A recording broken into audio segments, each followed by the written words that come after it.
नमः श्रीवर्धमानाय निर्धूतकलिलात्मने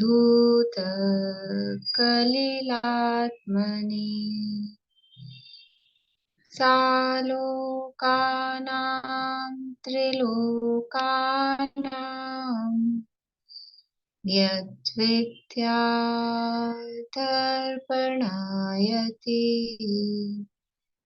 यद्विद्यादर्पणायते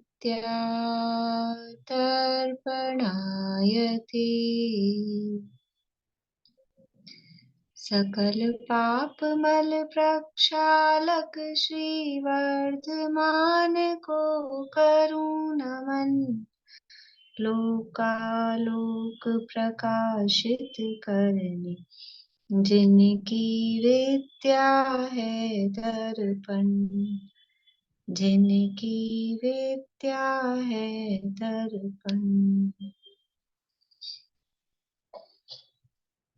श्लोक पाठ करेंगे।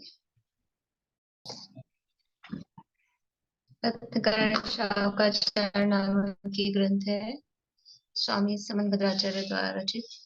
इसके अंतर्गत तीसरा अणुव्रत अधिकार अपना चल रहा है और उसमें भी जो पहला अणुव्रत था अहिंसा अणुव्रत, उस अहिंसा अणुव्रत के स्वरूप की चर्चा यहाँ पर विस्तार से टीका में दी गई। अहिंसा का स्वरूप जो पुरुषार्थ सिद्धि उपाय के आधार पे यहाँ बताया गया। हिंसा किसे कहते हैं और अहिंसा किसे कहते हैं? हिंसा किसे कहते हैं और अहिंसा किसे कहते हैं? कविता जी अजमेरा। जो है ना, इस स्थावर हिंसा की में तो सावधानी पूर्वक करे और त्रस्त हिंसा का त्यागी। प्रश्न सुना या सीधा आपने जो आंसर निकाल रखा है वही बोलना है? प्रश्न सुना आपने? नहीं, क्या? तो फिर बिना प्रश्न सुने जवाब देना चालू कर दिया आपने। हिंसा किसे कहते हैं और अहिंसा किसे कहते हैं? जिसमें त्रस्त हिंसा का तो त्यागी हो और त्रस्त हिंसा का त्यागी और नहीं,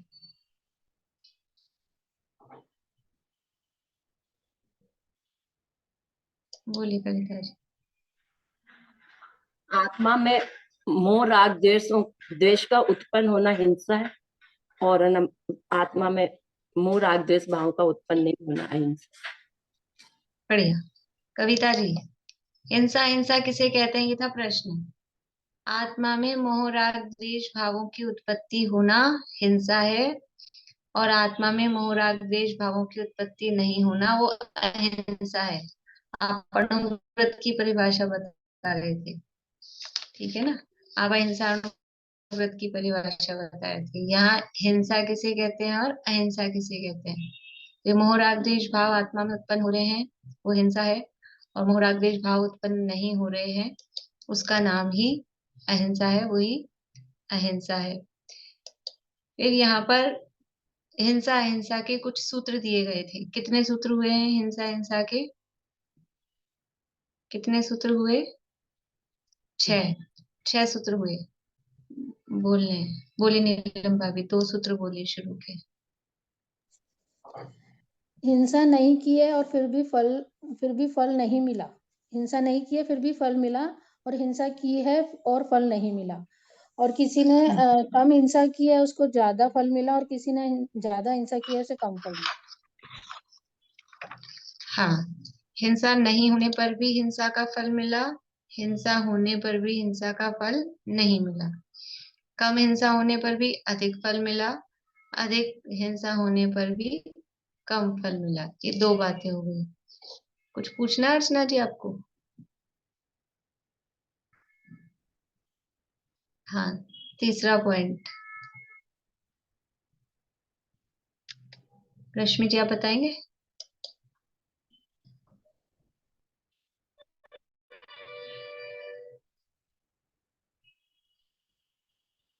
मेरा नेटवर्क थोड़ा वीक है। चौथा वाला बताऊं? चौथा, पांचवा, छठा, चौथा वाला हिंसा के पहले ही तीसरा पहले एक, रुक जाइए, तीसरा पॉइंट बोलना है पहले। तीसरा मैंने लिखा नहीं था, मुझे ध्यान तीसरा नहीं है आपको? पहले एक एक बोलिए, चौथा बोलिए, बस एक। चौथा है हिंसा के पहले ही उसका फल मिल जाना, चौथा। और हिंसा के साथ साथ ही फल मिलना। हाँ। और एक है हिंसा का फल बहुत समय बाद, हिंसा तो कर ली पहले लेकिन उसका फल बहुत समय बाद मिला। हाँ, तो ये तीनों मिला के एक पॉइंट हमने दिया है, ये चौथे नंबर का पॉइंट है। ठीक है, कि कोई तो हिंसा बाद में होगी, उसका फल पहले ही मिल गया।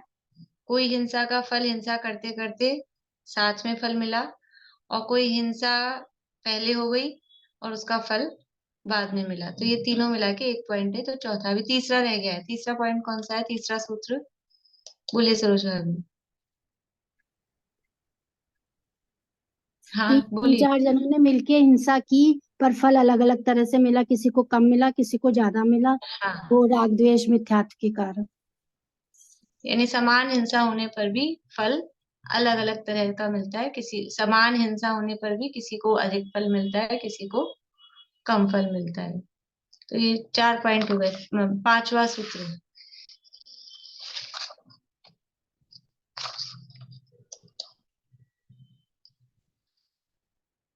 बोलिए स्नेहलता जी। हिंसा एक जीव करता है लेकिन उसका फल अनेकों को मिलता है, और हिंसा अनेक जीव करते हैं लेकिन उसका भोगता एक ही होता है। हाँ, हिंसा करने वाला एक, उसका फल भोगने वाले अनेक। अभी हिंसा करने वाले अनेक, उसका फल भोगने वाला एक। ये पांचवा सूत्र। छठा सूत्र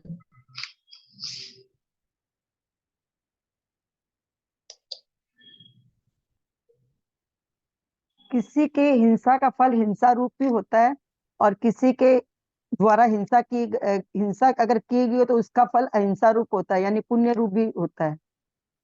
हम्म किसी को हिंसा हिंसा का फल देती है, किसी को हिंसा अहिंसा का फल देती है।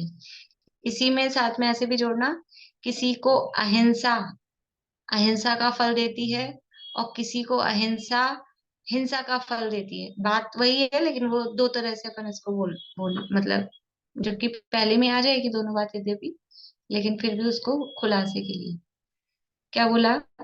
किसी को हिंसा हिंसा का फल देती है, किसी को हिंसा अहिंसा का फल देती है।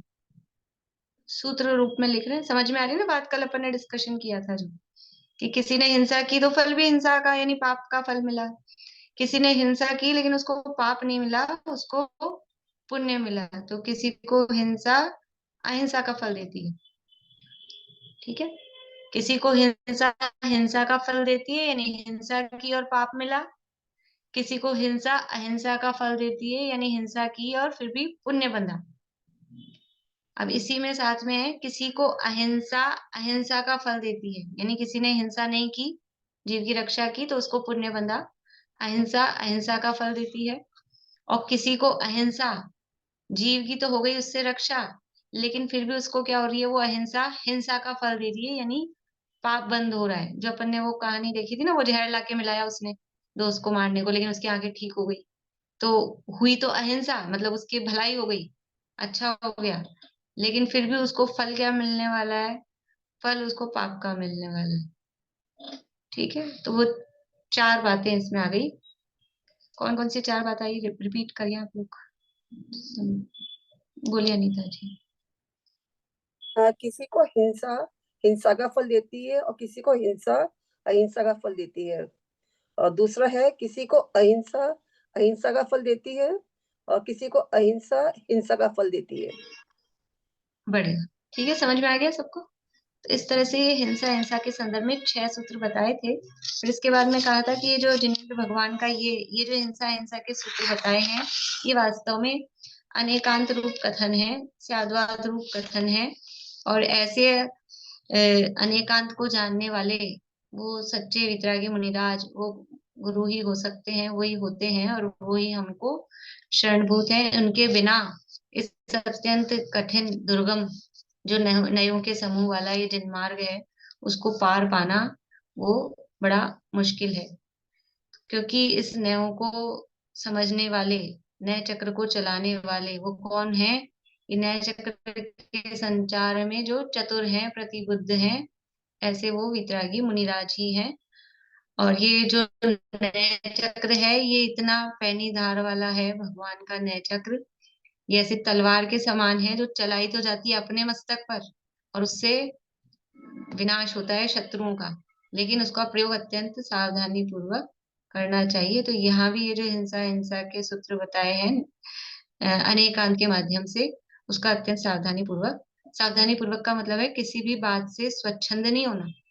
जहां जो बात कही गई है, जब ये कहा कि किसी को हिंसा अहिंसा का फल दे रही है तो अच्छी बात है, हिंसा करने से अहिंसा का भी फल मिलता है तो हम हिंसा करें, ऐसा नहीं सीखना है। फल तो अभिप्राय का ही लग रहा है, बाहरी क्रिया को दिखाकर वो फल बता रहे हैं, तो फल तो उसके अभिप्राय का, ये बात ध्यान रखना है। बाहरी क्रिया का फल नहीं है, फल अभिप्राय का है, लेकिन दिखती क्रिया है तो क्रिया के आधार पे कहा जाता है और क्रिया को सुधारने के लिए कहा जाता है।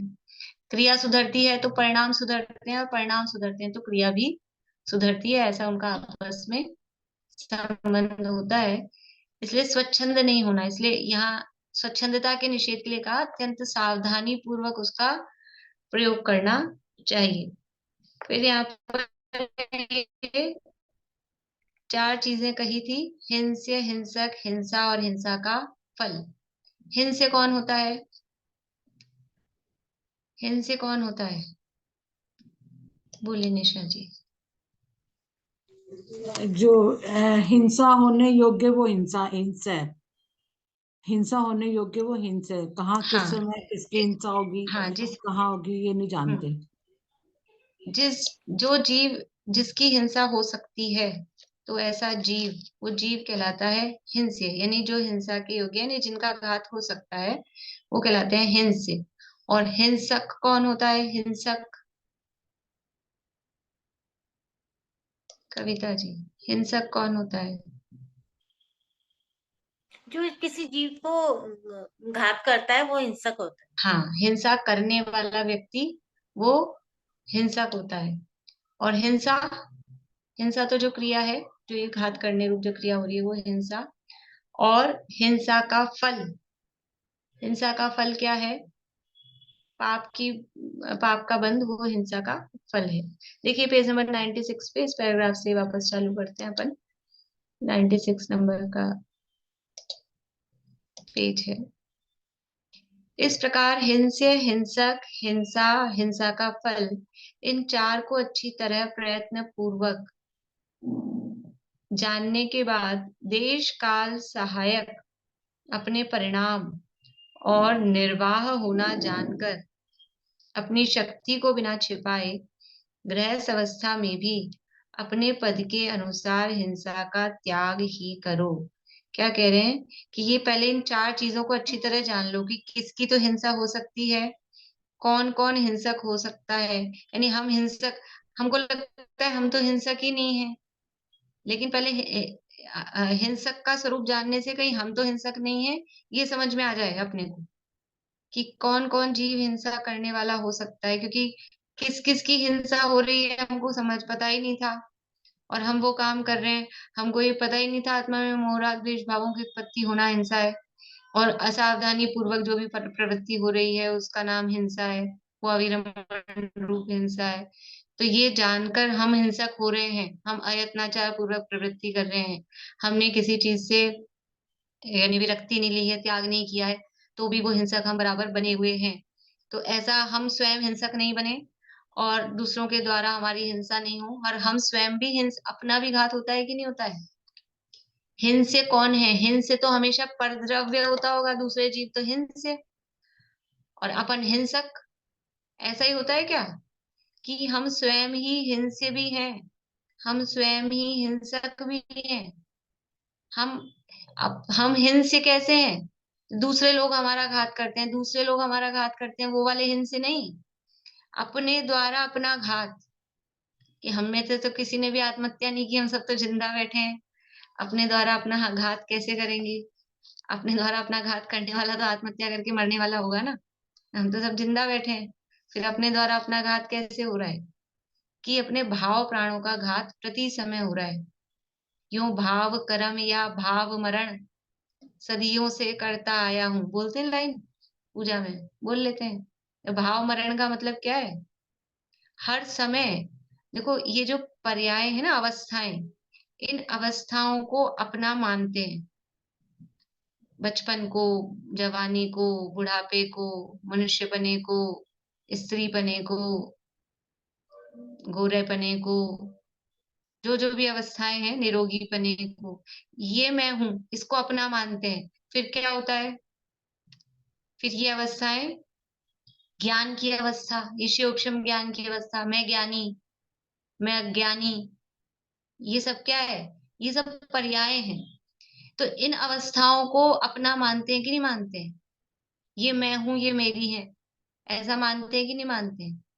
इनका मैं करता हूँ, एकत्व, ममत्व, कर्तृत्व, भोक्तृत्व, चारों बातें इन पर्यायों के साथ हम अपन जोड़ते हैं, अपने को इस पर्याय का कर्ता धर्ता मानते हैं। तो फिर क्या होता है? ये पर्याय कितनी देर रहने वाली है?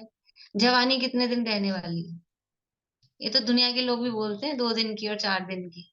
ये सबको ही पता है कितने दिन रहने वाली। आजकल तो रहती ही नहीं, पता नहीं आती भी है कि नहीं आती है। सब मिक्स हो गया आजकल तो सारा, जवानी, बुढ़ापा, बचपन, सब सब मिक्स हो रखा है। तो वो अवस्था बीतती है, वो अवस्था गुजरती है, वो अवस्था हमेशा नहीं रहती है। फिर क्या होता है? तो उस अवस्था को ये मैं हूं ऐसा माना था, अब वो अवस्था गई, तो मैं गया, मैं गया, मैं गया, ये अनुभूति प्रति समय होती है। प्रति समय इस पर्याय में अपने बने की अनुभूति हो रही है। तो वो पर्याय तो हर समय नष्ट हो रही है। तो हर समय अपनी नष्ट होने की अनुभूति की, मैं ही गया, मैं ही गया, ऐसी अनुभूति हर समय होती है। इसका नाम है हर समय भाव मरण। ये भाव मरण प्रति समय हो रहा है। ये पर्यायों के नाश के साथ साथ मैं भी जा रहा हूँ। अब भले हमको ऐसा नहीं लगता है, लेकिन शब्दों में ऐसा नहीं लगता है, लेकिन अगर पर्याय को अपना मान रहे हैं तो फिर वो पर्याय नष्ट होते हुए खुद नष्ट हुआ लगता ही है ना। शरीर क्षीण होता है तो मैं ही दुबला हो गया, बुढ़ापे में शरीर क्षीण हो जाता है तो मैं दुबला हो गया। सर्दी लग रही, किसको लगती है सर्दी? सर्दी कहाँ होती है? अरे ठंडा गर्म किसका गुण है? ठंडा गर्म किसका गुण है? मेरा गुण है क्या? ठंडा गर्म मेरा गुण नहीं है, लेकिन फिर भी मैं ठंडा, मैं ठंडा, मुझे ठंडी लग रही है और मुझे ठंडी लग जाएगी। ये क्यों है? क्योंकि इसको, पुद्गल को अपना मान रखा है। मैं अरस, अरूपी, अस्पर्शी, अस्पर्श स्वभाव है। ठंडा गरम ये पुद्गल का गुण है। मुझ में ठंडा गरम, मैं ठंडा गरम होता ही नहीं है। तो मैं ठंडा हो गया और मुझे ठंडी लग गई, लग ही नहीं सकती है। ज्ञान ठंडा हो जाता है क्या? अच्छा, अग्नि को देखने से आग गर्म हो जाती है क्या? और बर्फ को देखने से आग ठंडी हो जाती है क्या? तो जैसे आग है वो जानने का काम करती है, उस पे आग और बर्फ, उसका कोई असर नहीं होता है, केवल जान के रहती है। वैसे ही ज्ञान, वो आंख के जैसा, जैसे आंख दूर रह के वो जानती है पदार्थों को, वो उसको फील नहीं करती है आंख। अग्नि की उष्णता को और बर्फ की ठंडक को आंख फील करती है क्या? अगर उसकी तपत लग रही होगी ना, हम पास खड़े होंगे अग्नि की, तो वो स्पर्शन इंद्रिय पकड़ेगी, आंख नहीं पकड़ती है तपत को। तो जैसे आंख है वो उष्णता को और ठंडक को उससे अप्रभावित रहती है, केवल जानती ही है। वैसे ही सर्दी हो रही है तो ये मैं ज्ञान स्वरूप हूँ, तो ये ज्ञान है, इस ठंड को मात्र जानता ही है। ज्ञान ठंडा नहीं होता, ज्ञान में ठंड नहीं लगती। तो अपने स्वरूप को नहीं जानते, लेकिन इस शरीर को ही मैं मान रखा है, तो वो निरंतर सर्दी सर्दी सर्दी सर्दी, हाँ सर्दी, हाँ सर्दी। तो क्या होता है? निरंतर मरण की अनुभूति होती रहती है। मर गए, सर्दी से मर गए, और फिर भी जिंदा है, ये भी सबको पता है, फिर भी बोलते हैं मर गए। ये जो मर गए है ना, ये क्या है? ये प्रति समय मरण हो रहा है, ये भाव मरण हो रहा है। तो ये अपनी हिंसा और अपने स्वरूप को भूल गया, अपने को जीव ही नहीं मान रखा है, तो ये अपना घात तो कर ही दिया ना। किसी को माना ही नहीं, स्वीकार ही नहीं किया, उसके अस्तित्व को ही स्वीकार नहीं किया, तो वैसे उसको यानी मार दिया। ऐसे नहीं कहते कभी कभी द्वेष में, पिता पुत्र में झगड़ा हो जाए कि आज से तू मेरे लिए मर गया। अब वो मर गया क्या, जिंदा खड़ा होता है, लेकिन फिर भी हम अब तुझे मानते ही नहीं है। तो ऐसे आत्मा को, आत्मा हमने माना ही नहीं, स्वीकार ही नहीं किया। ये मैं हूं ऐसा, और मैं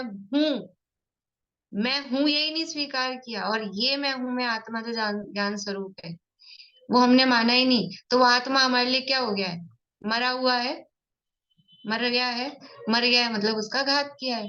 तो मैं स्वयं हिंस हो रहा हूँ अनादिकाल से आज तक।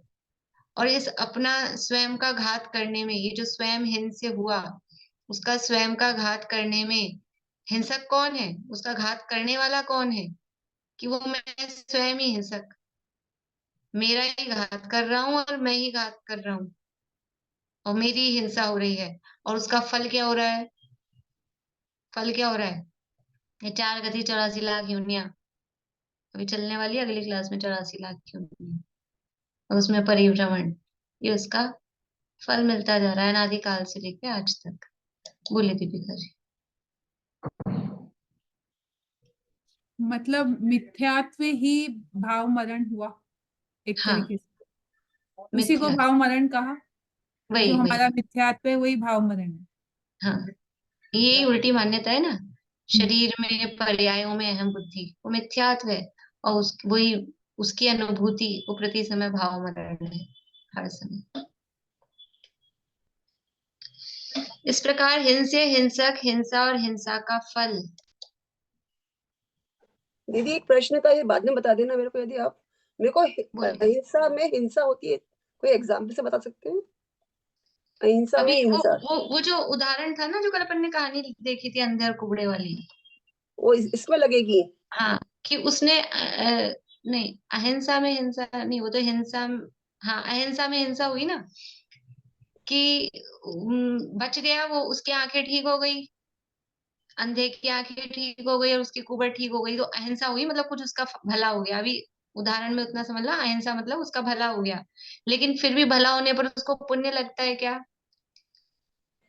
उस कुबड़े के माध्यम से अंधे का भला हो गया, उसकी आंखें ठीक हो गई, भले ही उसने वो जहर डाला था, तो उसका भला हो गया। तो भला हो गया तो क्या उसको पुण्य का बंध होगा क्या, पर वो तो उस कुबड़े हिंसा को। में अहिंसा हो गई, वो तो हिंसा की वो अहिंसा हो गई। हिंसा में अहिंसा नहीं, इसको ऐसे कहेंगे, बाहर में तो दिख, इसको ऐसा कैसे ले रहे हैं हम इसको, कि बाहर में तो दिख रही है अहिंसा, बाहर में तो जीव बच गया। मान लो कि कोई किसी को मारने के उद्देश्य से आया था, और उसने गोली भी चलाई, और गोली चलाई, लेकिन वो नहीं मरा, और उसको मारने वाला कोई दूसरा मर गया, या समझ लो वो मरा नहीं। तो बाहर में तो हुई अहिंसा कि मरा नहीं, लेकिन फिर भी गोली चलाने वाले को पाप बंधेगा कि नहीं बंधेगा, मारने के उद्देश्य से आया था। बंदेगा। तो इसका इसका मतलब है अहिंसा में भी हिंसा हुई। बाहर में तो दिख रहा है अहिंसा। मान लो कोई डॉक्टर है, डॉक्टर के वेश में आया है कोई मर्डर करने के लिए, और वो मारना चाहता है उस पेशेंट को, तो वो कुछ भी गलत कर रहा है, वो मारने के लिए उसने कुछ भी उसके निकाल दी, नलकियां नलकियां जो भी उसके समझ लो लग रही थी, ऑक्सीजन वगैरह, वो उसने निकाल दी, लेकिन फिर भी वो बच गया। और बल्कि ऐसा हुआ कि उसने वो जो निकाल दी थी ना, वो उसके नुकसान कर रही थी, और वो उसने हटा दी, तो उसको फायदा हो गया और वो बच गया। तो बाहर में तो हो रही है अहिंसा की, इसने बचा लिया, लेकिन वास्तव में वो आया किस लिए था, वो तो उसको मारने के उद्देश्य से निकाली थी उसने, तो उसको पाप का बंध होगा, तो हिंसा का। ठीक है।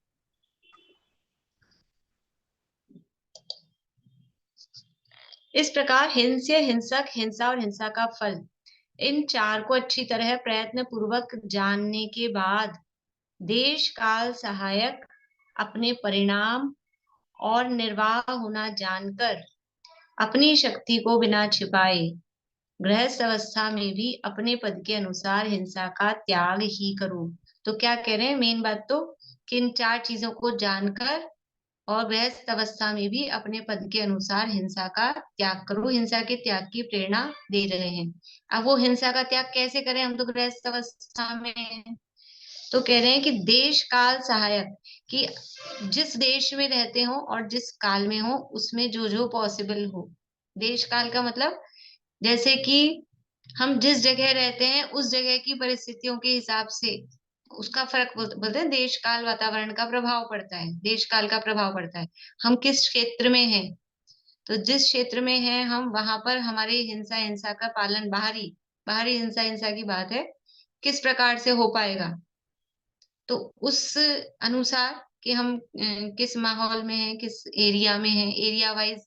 अभी समझ लो जैसे कि कोई ये सोचे कि हम गर्मी के मौसम में हम पंखा नहीं चलाएंगे, या समझ लीजिए कोई ये सोचे सर्दी है और कुछ कुछ जगह ऐसी हैं, कश्मीर वगैरह या फॉरेन में भी समझ लो इस तरह की इतनी ठंडक, क्या वो कुछ भी करें, मतलब उनको घरों में वो अलाव जला के रखना पड़ता है, घरों में हीटर रखने पड़ते हैं, इतनी ठंडक होती है, नहीं तो जमी जाए, माइनस में टेम्परेचर रहते हैं, है ना।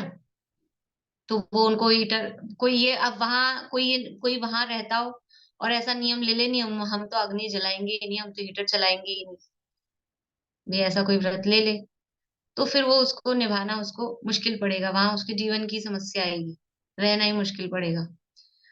और अपने जैसे जगहों पे रहते हैं, थोड़े दिन होती है, थोड़े टाइम होती है, ऐसे काम चल सकता है, चला लेते हैं, पहन लो ओढ़ लो, थोड़ा ज्यादा पहन लो ओढ़ लो, तो यहाँ पर हम ले सकते हैं। और कोई जगह ऐसी है समझ लो जहाँ ठंडी नहीं पड़ती, गुजरात साइड में वहां गर्मी ही रहती है, और भी कुछ लोग, ये रेणु जी शायद वहां गुवाहाटी में ही दिखते हैं, तो आराम से बैठे हैं खुले तो यहाँ ठंड नहीं है, तो वहां आराम से निभेगा। इसी तरह से गर्मी में समझ लेना कि कोई इस तरह का त्याग करे तो भी गर्मी। अच्छा ये बताओ, सर्दी के दुख अधिक होते हैं कि गर्मी के दुख अधिक होता है? सर्दी का दुख अधिक होता है कि गर्मी का दुख अधिक होता है? कि जब जो पड़ रही होती है तब उसी का अधिक लगता है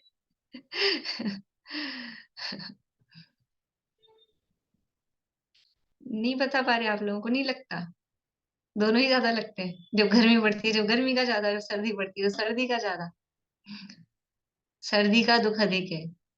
कैसे है? शास्त्र से सिद्ध करते हैं कि नरकों में 7 नरक है ना, तो अच्छा ऐसे बताइए कि ऊपर के नरकों में दुख अधिक होगा कि नीचे के नरकों में दुख अधिक होगा? ऊपर अधिक दुख है कि नीचे अधिक दुख है? ऊपर मतलब पहले में, फिर पहले पहले से नीचे दूसरा, दूसरे से नीचे तीसरा, तो ऐसे ऊपर ऊपर वाले नरक में दुख ज्यादा होगा कि नीचे नीचे वाले में? नीचे वाले में दुख अधिक है ना, नीचे वाले में अधिक है। तो ऊपर के नरकों में तो रहती है गर्मी, और नीचे के नरकों में रहती है ठंडक, सर्दी। तो इससे ही सिद्ध होता है, अगर गर्मी का दुख अधिक होता तो फिर वो नीचे रहनी चाहिए थी ना, नीचे के नरकों में दुख ज्यादा है। इससे समझ में आता है सर्दी का दुख अधिक होता है। खैर, तो ये अपने जो भी परिस्थितियां हैं, तो जैसा जिस देश में रहते हो, जिस काल में हो, अभी काल जैसे हम रहते तो यही भारत में, लेकिन अब वो टाइम का फर्क पड़ता है कि अब दिसंबर का जनवरी का महीना आ गया तो अब यहाँ सर्दी है, तो हम उसके हिसाब से त्याग वगैरह करेंगे, उसके हिसाब से नियम लेंगे। और अगर मई जून का महीना है तो उसका फर्क पड़ेगा। तो काल देखकर और अपना क्षेत्र देखकर, तो क्षेत्र काल सहायक, अपने परिणाम, हमारे परिणाम कैसे रहेंगे, किस समय हमारे, अभी जब गर्मी का मौसम चल रहा था तब हमको बहुत भाव हो रहे थे, हमने त्याग कर दिया। अब बहुत तेज गर्मी तो पड़ रही थी, हाँ हमारे तो कपड़ों का त्याग है, और बस हम तो एक वस्त्र रखेंगे खाली, ऐसा कर दिया गर्मी के मौसम में। और फिर क्या होता है, फिर गर्मी बदल के सर्दी आती है, फिर अपने परिणाम कैसे होते हैं, देश काल सहायक अपने परिणाम, फिर हमारे परिणाम कैसे हो जाते हैं, फिर परिणाम होते हैं। अभी इतनी सर्दी पड़ रही है, हमारे तो पंखे का त्याग है जी इतनी सर्दी पड़ रही है, पंखा कौन चलाएगा, एसी कूलर पंखा सबका त्याग है। और फिर यही मौसम बदल के जब जून का महीना आएगा, फिर फिर हाय गर्मी, फिर रहा नहीं जाएगा, फिर हमारे परिणाम बिगड़ेंगे। ऐसे ही खाने पीने की चीजों के संदर्भ में भी, कि कभी कुछ ऐसा समझ लो कोई ऐसा वैराग्य प्रसंग है, या कोई किसी का प्रवचन सुन लिया, या कोई बात चल गई, या किसी चीज के संबंध में एकदम से उत्साह में आकर ये छोड़ दिया वो छोड़ दिया, लग जाता है उस समय तो। लेकिन ऐसे नहीं, प्रतिज्ञा लेने के संदर्भ में 9 बातें पेज नंबर 239 में मोक्षा प्रकाशक में बताई है, पहले अपन ने चर्चा की है, कि मात्र वर्तमान के परिणामों के भरोसे ही प्रतिज्ञा नहीं कर बैठना। आगे पीछे सोचना कि ये परिणाम मेरे भविष्य में भी बने रहेंगे कि नहीं बने रहेंगे, ये निर्वाह होगा कि नहीं होगा। तो अपने देश काल सहायक अपने परिणामों को अच्छे से देख लेना कि आज तो है, जब कोई प्रतिकूलता आएगी, बीमारी आ जाएगी, कुछ ऐसा हो जाएगा तो ये मेरे परिणाम बराबर बने। अभी तो स्वस्थ है, तो स्वस्थ दशा में तो अच्छे परिणाम सब बढ़िया बने हुए हैं, लेकिन कभी कोई प्रतिकूलता आएगी तब ये मेरे परिणाम ऐसे ही बने रहेंगे क्या। विचार करना कि कभी थोड़ी छोटी सी भी सिर दर्द भी हो जाता है तो फिर अपना उपयोग बराबर लगा रहता है कि नहीं लगा रहता है, फिर हमारे विचार कैसे होते हैं, तो चेक करना। इसलिए थोड़े दिन ट्रायल करना चाहिए। ट्रायल मतलब ऐसे ट्रायल लेते ना, ऐसे गाड़ियों का, किसी भी चीज का, तो अपने परिणामों का कोई भी नियम पक्का लेने से पहले अपने परिणामों का ट्रायल करना चाहिए, उसको अभ्यास रूप में वैसे ही फॉलो करना चाहिए। फिर जब हमको लग जाए कि निभ रहा है, निभाते हुए 2 4 10 दिन हो गए, 1 2 महीने हो गए, हमसे निभ सकता है, हमारे परिणाम भी अब पक्के हो गए, हमारे परिणाम भी विचलित नहीं होते, फिर उसको नियम पूर्वक प्रतिज्ञा पूर्वक कर लेना चाहिए। बोलिए कविता जी। तो मैम जैसे अपन ये जो हिंसा 4 प्रकार की होती है, तो उस चीज का भी अपन नियम ले सकते हैं, संकल्पी, आरंभी और इनका। हाँ हाँ, संकल्प हिंसा का तो त्यागी हमको होना ही चाहिए, भले ही अभी हमने अणुव्रत नहीं लिए, हाँ लेकिन बुद्धि पूर्वक संकल्पी हिंसा का त्यागी तो होना ही चाहिए। कहाँ करते भी कहाँ है हम, हाँ करते नहीं हैं चला के नहीं चींटी दिखे, मच्छर दिखे तो लेके मारते हैं, नहीं। ऐसा तो नहीं करते होंगे कोई भी मेरे ख्याल से, हाँ नहीं। अगर हमको दिखता है हम्म। तो। ये तो स्थूल रूप से है ही, उसके अलावा भी ये इस तरह के जो भी कीटनाशक वगैरह जिनसे वो मर जाते हो, उनका भी हमको त्याग करना चाहिए, उनके जीवों के प्रति दया करके। तो संकल्प हिंसा का तो त्यागी होना ही चाहिए। बाकी उद्योगी आरंभी में भी फिर यत्नाचार पूर्वक प्रवृत्ति करें। बट ये जैसे प्रेस कंट्रोल वगैरह करवाते हैं घरों में, फिर उसका। अब उसमें ऐसा है कि जब बहुत जीव हुए हुए ही हैं अपने और तब करा रहे हैं, तब तो वो बिल्कुल संकल्पी हिंसा है ही। हाँ और अब जैसे जब नया बन रहा होता है, नए कंस्ट्रक्शंस होते हैं, तो पहले से इस तरह की कुछ दवाइयां वगैरह डाल देते हैं, तो उसमें ये है कि भी चलो, अब क्योंकि जीव तो होते हैं रहते हैं, तो वो पहले से डाल देते हैं। तो यद्यपि अब कहीं जमीन में से ही निकल के आते हों पीछे के पीछे, वो पता नहीं, लेकिन उसमें फिर भी ये है कि अभी तो नहीं है, अभी जब नया बन रहा है तो हम पहले से ही प्रिकॉशन के रूप में वो करते हैं। तो वो देख कर हमारी क्या है स्थिति, वो देख कर ही उस परिस्थिति को देख के उसको किया जाता। पर अभी जीव खूब हो गए इसलिए करा दो, इसलिए वो डलवा दो, बहुत चींटियां हो गई, अब बुलाओ उसको और छिड़कवा दो दवाई। वो तो संकल्पी हिंसा है ही, साफ साफ साफ ही। और पहले से हम सावधानी रखते हैं कि अब जैसे सर्दियां हैं, भी सर्दियों में जीवों की उत्पत्ति कम हो गई, कंपैरेटिवली चींटियां वगैरह अपने आप ही ठंड में नहीं आती हैं। तो अब जैसे ही फरवरी का महीना आने लगे, थोड़ी गर्मी पड़ने लगी, उससे पहले ही हम साफ सफाई करके कुछ भी करते हैं, कुछ समझ लो कोई हल्दी डाल देते हैं, कुछ भी करते हैं, कपूर रख देते हैं, तो उस तरह से हम कुछ भी करेंगे तो वो अभी जीव नहीं है ना, तो हमने पहले से कर दिया ताकि वो जीव उत्पन्न ना हो, तो उसको उस रूप में लिया जा सकता है।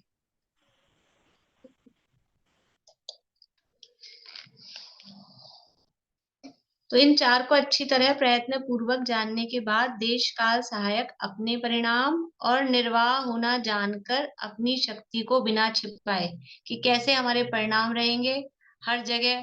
जैसे हमने कुछ भी खाने पीने का, कुछ भी इस तरह का हमने नियम ले लिया, तो अपने घर में तो सब व्यवस्था बराबर चलती है आराम से अच्छे से।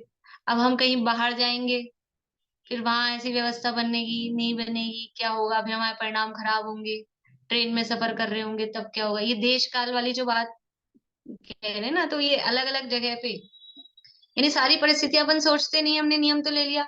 कभी कदाचित अस्पताल में भर्ती हुए तो या तो पहले ये नियम ले लो, हम कभी अस्पताल में भर्ती होंगे ही नहीं। तो अब मान लो देव दर्शन का नियम है या कुछ भी इस तरह का, और खाने पीने का संबंधी नियम है, तो ट्रेन में होंगे तब, लंबी ट्रेन है, 2 दिन का सफर है, या कहीं हॉस्पिटल में भर्ती हो गए, और कोई इस तरह की परिस्थिति, अभी कोरोना जैसी परिस्थिति कभी किसी ने सोची ही नहीं होगी कि मंदिर ही बंद मिलेंगे, दर्शन ही नहीं, अब कई कई जगह तो ऐसे मंदिर, पुराने मंदिर तो ऐसे होते थे कि बाहर से दर्शन ही नहीं हो सकते, वो तो मंदिर ऊपर जाके अंदर भगवान, तो नीचे सड़क पे से दर्शन होना कहाँ संभव है। ये तो अभी फिर भी आधुनिक मंदिर ऐसे हो गए कि एक ही हॉल जैसा मंदिर है, तो वो गेट में से दर्शन हो जाते थे। तो जो जो अपने माइंड में आए, जो जो वर्तमान में परिस्थितियां हैं, उनको आगे पीछे सोच के, तो कोई भी हम ये त्याग कर रहे हैं, हिंसा इसी के संबंध में कह रहे हैं कि हिंसा कर रहे हैं, मतलब उसका त्याग करने के संबंध में कह रहे हैं। तो कैसे कैसे हमारे परिणाम कैसे रहेंगे, वातावरण क्या रहेगा, परिस्थितियां क्या रहेगी, उसके हिसाब से उसका निर्वाह होगा या नहीं होगा। तो ये सब सोच के, फिर भी ये सोच के हम तो नियम ही नहीं लेते। तो फिर आगे कह रहे हैं अपनी शक्ति को बिना छिपाए, ये सब सोचने के लिए कह रहे हैं, तो आपको सावधान कर रहे हैं कि बिना सोचे समझे मत लेना, लेकिन फिर भी जितना ले सकते हैं, जितना कर सकते हैं, जो इस अवस्था में पॉसिबल है, उतना करना भी। अपनी शक्ति को बिना छिपाए गृहस्थ अवस्था में भी अपने पद के अनुसार हिंसा का त्याग ही करो। कि हम तो कोई अणुव्रति तो है नहीं, अब छना पानी काम मिले, बिना छना पानी काम मिले, और वो जो थैली से छानते हैं वो क्षमता तो है नहीं वास्तव में, थैली से छानना कोई छानना तो है नहीं, तो फिर ठीक है अनछना ही सही। तो ऐसा नहीं, जितना संभव हो बेस्ट। तो अच्छी बात तो यही है कि दोहरे मोटे छन्ने से ही छाने, लेकिन अभी नहीं होता है, नहीं काम चलता है, तो थैली तो रखें कम से कम, उससे भी जाए। बिल्कुल ही अनछना, उसमें तो अभी अपने को बिना थैली वाला नल खोलने में एक बार झिझक तो होनी चाहिए। तो अपनी शक्ति के अनुसार, और हमारे को इसमें कोई शक्ति की कमी नहीं है, हमको थैली की भी जीवानी करने में क्या दिक्कत आती है, ये प्रमाद ही है। वो थैली बंधी है तो बंधी है, एक थैली बंध गई महीनों तक, जब तक सड़ नहीं जाए। तो ऐसा नहीं, बराबर उसकी जीवानी, अगर बिना थैली के काम भी नहीं चल रहा है तो उसकी जीवानी करें, उसको बदलें, उसको सुखाएं, दूसरी लगाएं। इस तरह से जो अपनी शक्ति में जो पॉसिबल है वो सब उसको करना ही चाहिए। मैं मुझे कुछ कुछ मेन पॉइंट बता दीजिए ना नियम। म्यूट हो गए आप।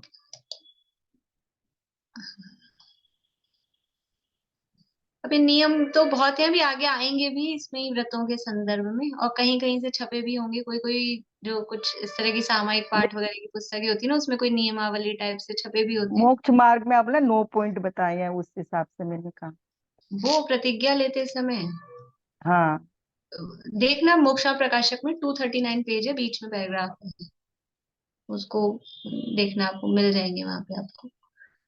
तो कि जो किस वस्तु का त्याग कर रहे हैं, उस वस्तु का गुण दोष पहचाने, ऐसे ही बस त्याग करना है किसी भी चीज का।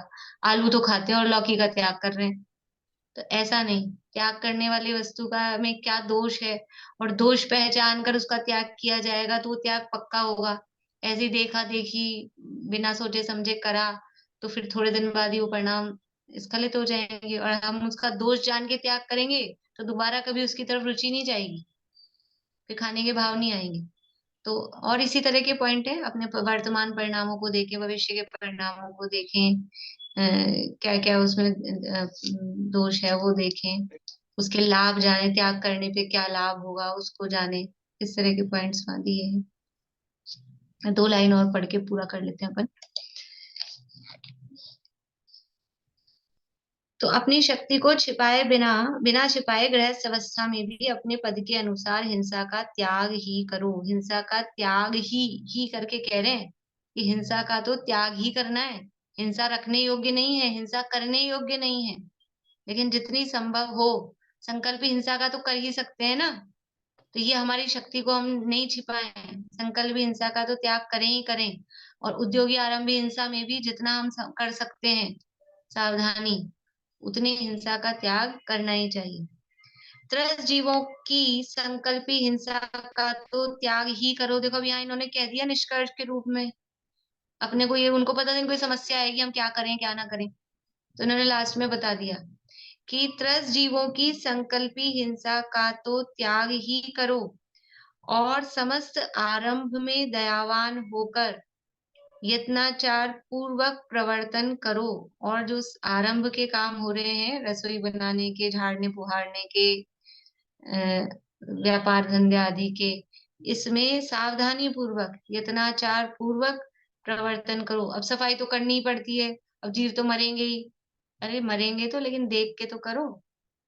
अंधेरे में ही पोछा लगा दिया, झाड़ू लगा दी। लाइट लाइट जलाने में क्या होता है, अग्नि का एक जीव मरते हैं, बिजली में बहुत जीव मरते हैं, इसलिए हम तो लाइट जलाते नहीं है।